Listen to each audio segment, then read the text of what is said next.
நீங்க சொன்னது எதுவும் நடக்கலையே. விஜய் கைக்கு போன சர்வே பார்த்ததும் ஷாக். அமைதிக்கு இதுதான் காரணம். தமிழக வெற்றிக் கழக தலைவர் விஜய் கடந்த சில நாட்களாக கடும் அமைதியில் இருக்கிறார். அவரின் அமைதிக்கு பின் சர்வே ஒன்றுதான் காரணம் என்கிறார்கள் விஜய்க்கு நெருக்கமானவர்கள். கிட்டத்தட்ட கடந்த 3 வாரங்களாக தாவேக கட்சி அமைதியாக இருக்கிறது. கட்சியின் தலைவர் விஜய் எங்கும் பேசவில்லை, எதற்காகவும் பேசவில்லை. ஒரு சில வாழ்த்து போஸ்டுகளை தவிர வேறு போஸ்டுகள் எதையும் விஜய் செய்யவில்லை. கட்சியின் மற்ற மூத்த தலைவர்கள் ஆதவ் அர்ஜுனா, செங்கோட்டையன், பொதுச் செயலாளர் புஷி ஆனந்த், கட்சியில் புதிதாக இணைந்த நாஞ்சல் சம்பத் என்று ஒருவர் கூட கட்சி சார்பாக எதுவும் பேசவில்லை. அருண் மட்டுமே ஒரு சில நிகழ்வுகளில் பங்கேற்றார். தமிழக வெற்றிக் கழகம் சார்பாக பொங்கல் விழா நடத்த திட்டமிடப்பட்டு இருந்தது. ஆனால் அந்த விழா கடைசி நேரத்தில் கேன்சல் செய்யப்பட்டது. இப்படி கட்சி மொத்தமும் அப்படியே சைலண்ட் மோடிற்கு சென்றுள்ளது. சிபிஐ விஜய் விசாரணை நாளை நடக்க உள்ளது. அதேபோல நாளை மறுநாள் ஜனநாயகன் வழக்கு நடக்க உள்ளது. இது இரண்டிற்கும் இடையில் விஜய் மொத்தமாக அமைதியாகியுள்ளார். அவரின் அமைதிக்கு பின் சர்வே ஒன்றுதான் காரணம் என்கிறார்கள்.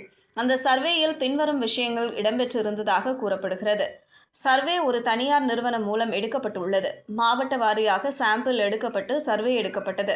இந்த சர்வேயில் விஜய்க்கு 10% கூட வாக்கு சதவீதம் இருக்காது என்றும் கூறப்பட்டுள்ளது. வட மாவட்டங்களில் அவருக்கு சப்போர்ட் இருக்கலாம், அதை தாண்டி வேறு எதுவும் இல்லை என்று சர்வே கூறியுள்ளது. விஜய்க்கு பெண்கள் சப்போர்ட் உள்ளது, ஆனால் அது வெற்றி பெறக்கூடிய அளவிற்கு இல்லை. அதிமுகவிற்கு கீழேதான் இன்னமும் தாவேக இருப்பதாக சர்வே கூறியுள்ளது. இந்த சர்வேயை பார்த்த பின் விஜய் அதிர்ச்சியில் இருப்பதாக கூறப்படுகிறது. அவர் வெளியே வரவில்லை. அதேபோல் கட்சியில் இருக்கும் தலை ஒருவரிடம் கடிந்து கொண்டதாக கூறப்படுகிறது. நீங்கள் சொன்னது எதுவும் நடக்கலையே என்று விஜய் கடிந்து கொண்டதாக கூறப்படுகிறது. ஆளும் திமுக ஒரு தனியார் ஆய்வு நிறுவனத்துடன் இணைந்து நடத்தியதாக கூறப்படும் சமீபத்திய கணக்கெடுப்பு ஒன்றில் தாவேக குறித்த முக்கியமான தகவல்கள் இடம்பெற்றுள்ளதாக கூறப்படுகிறது. ஆனால் இது அதிகாரப்பூர்வமற்ற கருத்து கணிப்பு என்று கூறப்படுகிறது. இந்த சர்வே தமிழக வெற்றிக் கழகத்தின் வாக்காளர் ஆதரவில் நகர்ப்புறங்களுக்கும் கிராமப்புறங்களுக்கும் இடையே மிகப்பெரிய இடைவெளி இருப்பதை காட்டியுள்ளது. அதாவது அந்த கட்சிக்கு நகர்ப்புறத்தில் உள்ளது போல கிராமப்புறத்தில் பெரிய அளவில் ஆதரவு இல்லை என்று இந்த சர்வேயில் கூறப்படுகிறது.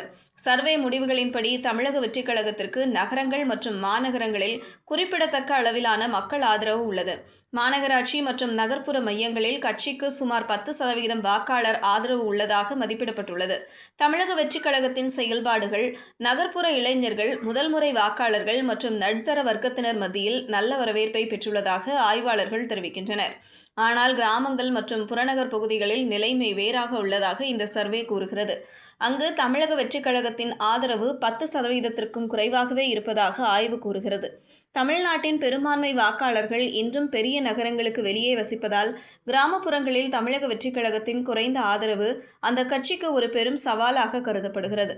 அரசியல் பார்வையாளர்களின் கூற்றுப்படி சட்டமன்ற தேர்தல்களில் கிராமப்புற புறநகர் வாக்காளர்கள் முடிவை தீர்மானிக்கக்கூடிய சக்தியினராக இருக்கின்றனர். இதனால் தமிழக வெற்றிக் கழகம் இதை எப்படி சமாளிக்கும் என்ற கேள்வி எழுந்துள்ளது.